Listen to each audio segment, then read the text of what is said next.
Ich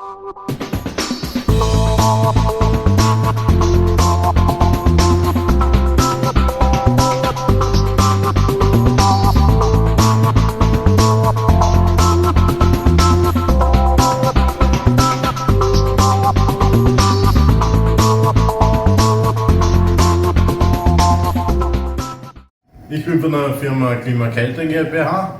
Wir haben heute ein neuartiges Splitgerät montiert. Man sieht ein ganz normales Innengerät mit einem Außengerät, das innen sitzt, mit zwei Röhren nach außen hin.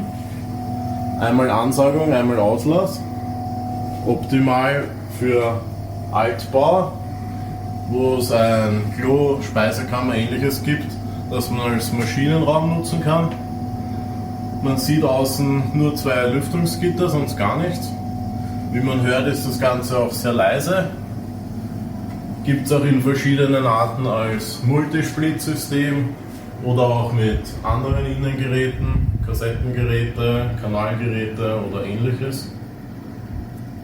Ja, wir sind sehr angetan davon und werden schauen, dass wir das auch weiter anbieten und verkaufen können.